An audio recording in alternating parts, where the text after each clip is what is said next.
PC gaming has a reputation for being complicated, expensive, and generally speaking, a bit of a pain in the arse. However, ask any PC gamer and of course they'll tell you that this is simply not the case.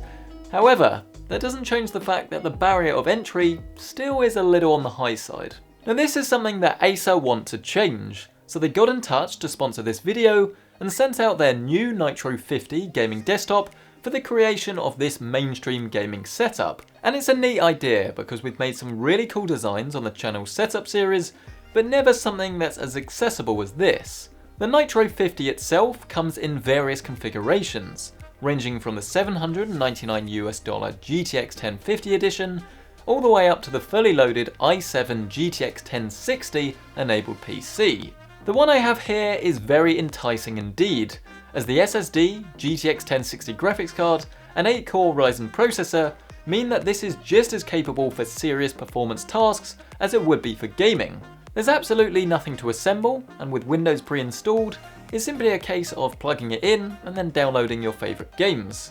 You are able to upgrade the RAM and processor fairly easily, but if you do want to upgrade the graphics card at a later date, you're going to need to find something that's a little bit on the slimmer side in order to fit in the Nitro's rather smaller chassis. All of the configurations are designed for Full HD gaming, but to really put it through its paces and see what it's capable of, I've fired up the latest games including Battlefield 5, Fortnite, PUBG, and I was meant to say Fortnite last so I could show you the jumper, but that joke has sort of failed now.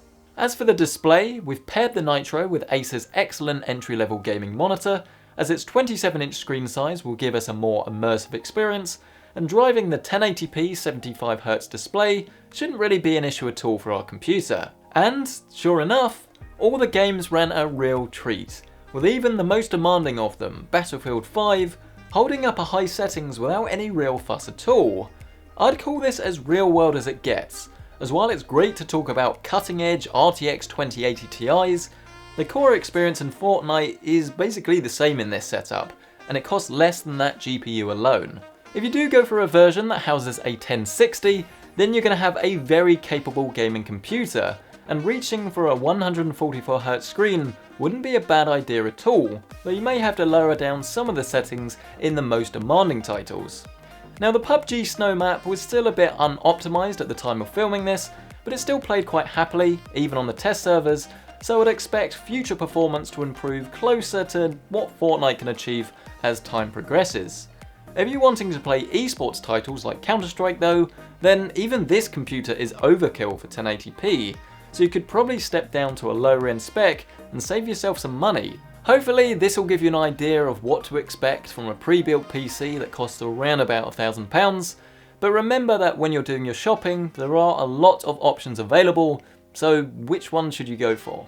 Well, the Ryzen 7 variant that I have here is what I would call the best PC in this catalogue, but unless you're also a photo editor, content creator, or anything that really needs that extra CPU performance, I'd actually recommend a slightly different SKU.